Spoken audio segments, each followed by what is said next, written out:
now it's a team that you guys know very well, CONCACAF team, Panama. But besides what you've seen of them by playing them, did you see something against Uruguay that maybe caught your eye? Yeah, I can speak to our recent history against Panama. Obviously, I think they obviously beat us in the Gold Cup semifinal last year with a pretty good performance. They bring man-to-man pressure. They're a team that has a lot of really talented players and athletes, and it's to be expected a physical game, really competitive, and obviously the scoreline was 3-0 at one point, 3-1 in the end, but that didn't really have that drastic of a feel to it in the game. So we know how good Panama is, and it's going to be a real test for us. Steve. One question for each guy. I'll start with Tim, if possible. What have you seen from Christian in terms of his leadership and his assertiveness in the past year or so, or since the World Cup? What do you think has changed with Christian? I think with Christian, he's just been great overall. I mean, he shows up when we need him. He's definitely an example on and off the field. He's one of the older guys now, so he takes that responsibility. I'm just happy to be able to share the field with him and experience life and our careers together. I think that's dope. And he just, someone who's very quiet, but someone who you really respect, and he's definitely a positive leader for us. For Matt, tell us some stories about Johnny, your set piece coach, and how the players interact with him, and what he's brought to the team over the last 6 months or so. Yeah, I think he's just got so much experience. He's won the Euros with Italy. He's been all around at some of the top clubs in Europe, and he just brings like a little bit of a relaxed nature. But when he believes, because of his experience, he has so much belief in us as players to take ownership in big moments. It's a really good feeling, and it's a reassuring feeling. So I don't have any specific stories off the top of my head, but for us, he's an important piece of what we're trying to build, and we know how important set pieces can become down the stretch, especially in these tight contests. Thanks. Paul. This one, if you could both answer, would be great. When you guys were in Qatar, you were in just one hotel and one base camp. You didn't have to move because of obviously a small country. This is a tournament that, in a way, outside of the field is a dress rehearsal, and that you're going from city to city, hotel to hotel. How has that changed kind of just the day-to-day for you guys? And does it alter at all how you think about recovery and things like that when you're going from city to city versus the last World Cup when you got your first tournament experience, that it was just one spot? All I really have to say is it's a looser environment, obviously, because we're moving around. We're back on home soil, so in free time, some guys like to get out and go for walks and things like that, which is a lot different to what we had in Qatar. And I think it's really been great. I think we all know our responsibilities. We're all mature enough to handle the situation that we have now, and we're just going with the flow and making sure that we're present on game day. Yeah, it's a definitely different environment, a lot more, and I think you said dress rehearsal. I think, yeah, in some ways it's good to have the experiences of what it's going to be like going from city to city in a big tournament, because people reach out, they want to come see you play, they want to see you when you come to the cities, but at the same time, it's only 3 or 4 days in between games, so for some people it's great, and they can compartmentalize really well, and they're going to figure out what works for them, what doesn't work for them. Others like that structured environment, like being away from it all. So it's been nice to have families around, kids around, just to spend time with them and just have a little bit of, you get out of that pressure cooker for a second, but then you're back into it. And I think that we all hold each other accountable in our locker room about making sure that the training's good and the games are even better. Front row. Hello. Eduardo Lopez from Derbas. For Tim, there are some journalists in Spain, Argentina, Uruguay saying that there is a more offensive approach in your game tactics, and they are kind of surprised because of it. Do you feel that way, that there is some sort of evolution in a more offensive style? And or it's just a consequence of continuing with Greg's project since 2019? Honestly, we're honestly just sticking to the plan. We've had this game plan since day one.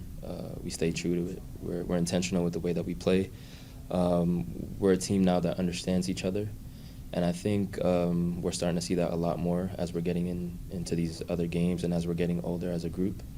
I think it's just a beautiful thing to see us growing as a unit, as a family, and we're starting to show it on the field. We just have to continue having positive performances. And yeah. In the back.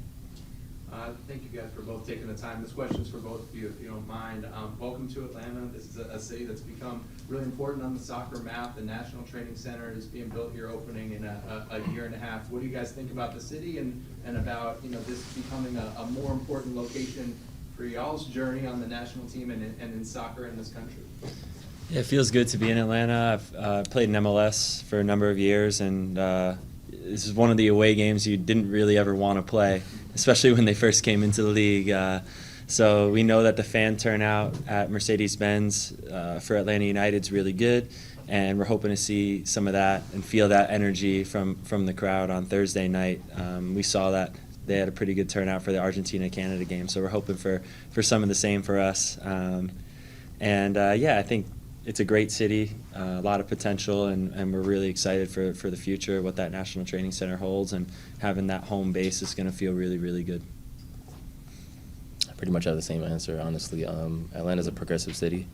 I think the training center is going to be in a perfect place for all of us. We're all pretty much East Coast boys. So, I see myself in the future kind of investing in Atlanta as well. Either getting land out here, building a house so that my family could be close when I come back to Or his training. music career, one of those. It's not a bad call. Jeff. Now that you've had a chance to kind of digest the Bolivia results a little bit more, I mean, what kinds of things would you like to improve on and kind of build some momentum as the tournament goes on, in particular for Panama? I think we have to be more opportunistic. I think when our chances come, obviously we scored our first chance of the game. But yeah, just making sure we can really take the moments that we have, especially in tournament play, and put games away when we have the opportunities to. And also, at the same time, taking care of the ball a little bit better. We talked about being more expansive and playing more free-flowing attacking. At the same time, that comes with risks on counterattacks and giveaways and where we are. I think we learned that lesson in a pretty harsh way in the Colombia game. Just making sure that we're, in tune with each other, feeling the games out, feeling where spaces are, and as much as we do have a plan going into games, also, being the players that we are and looking for, all the other alternatives on how to solve problems that arise within games.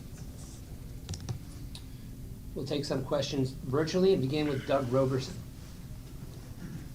Thank you. This is for either of you, please. The field you're going to play on Thursday has been down it'll be 11 or 12 days by the time y'all get on there on Thursday. I'm curious if you have any concerns about that and if you've seen the field yet. No, I haven't really seen the field yet. No concerns at all. We take it as it comes. We came from Dallas. Dallas was amazing. The field was amazing. The atmosphere was great. Really good. So I think expectations are really high for Atlanta, and we're just eager to get started. Continue with Doug McIntyre. Thanks, Michael. Hey, guys. Thanks for doing this. The question's for you, Tim. You've known Jedi for a long time. You debuted within a couple of months of each other. Do you remember the first time you met him and what your impressions were of him, and how has he changed in the years since? Thanks. Actually, don't. I have a bit of memory loss. Nah, but Jedi's one of my closest friends on the team. He's always been great from day one. His work ethic is literally it's sick to be honest. He's a tank. He's a machine. So working with a guy like that day in day out is wonderful. He keeps me on my toes.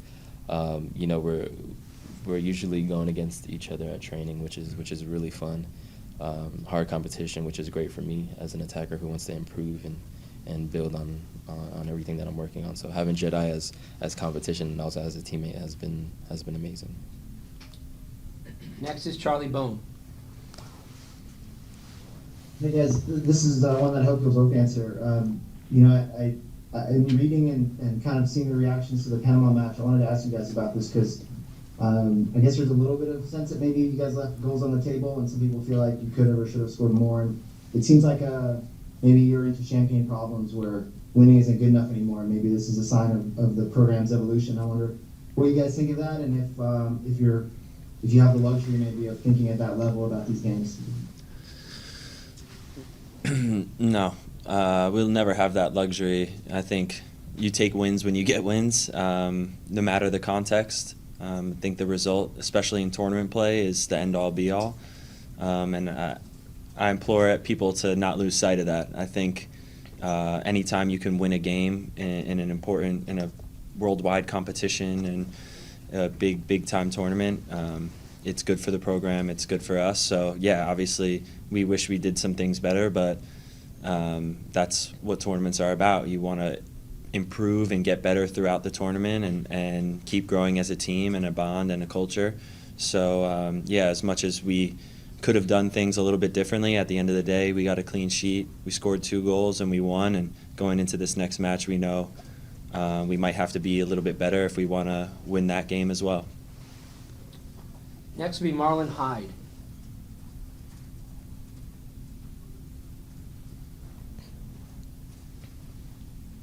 Hey, good afternoon, everybody. Hope all is well. My question is, again, I'm based in Atlanta, so it's about just what are some of your thoughts going into this match in Atlanta? Some of the fans you mentioned already. What has been some of your interactions like with the city itself as well? And yeah, what do you look forward to most out of the next match? Got that, bro. Yeah, we've been here for probably a grand total of 24 hours so far.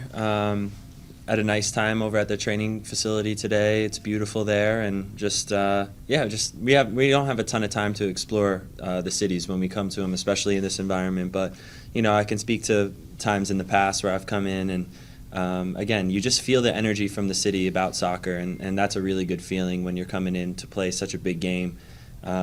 People really do care. They care about the result. They care about how the team is performing. They know the players, and all that stuff feels really nice. You're not getting random questions in the elevator about what college do you play for, or what sport do you play. People are aware of what's going on, and that's a really good feeling. So we're happy to be in Atlanta. We're happy to be able to call it home in the future, and yeah, we look forward to seeing the fan turnout on Thursday night. Do 2 more questions. Continue with Donald Wine. Thank you, and hey, gentlemen, thank you for your time. This question is for either one of you who wants to answer. With Panama, obviously, it's a team you've seen quite a bit in the past. You've seen them in tournaments. You've seen them in World Cup qualifying, friendlies. Most times, tournaments are a little bit more open as far as game of play. It's not a lot of chippiness or tightness when it comes to how the game is played. But against Panama, you guys have had those type of matches, especially away in Panama. Are you prepared for either one on Thursday? Are you prepared for a more open game where it's more free-flowing, or are you prepared for for lack of a better word, the CONCACAF-iness that usually comes with playing Panama? That's insane. Honestly, I think we're in the situation that we're in. We're less worried about Panama right now. We don't know which Panama team we're going to get. We're just going to make sure that we come out 100% and not take anything for granted. Put all our cards on the table and make sure we execute in the way that we want to execute. Obviously, we know what Panama is capable of, and we just have to make sure we're on our A game and, yeah, execute properly. We'll finish in the room with McKelly. Thank you, Michael. Matt, you already gave a taste of what I want to follow up or ask. Seeing the results in the tournament, like yesterday, Brazil against Costa Rica, do you feel that it's been underestimated, the win against Bolivia? In the sense of, you beat Bolivia just 2-0. Yeah, I think that's part of what I'm a little bit of referring to in some ways, because again, it's the tournament play. You never know what's going to happen.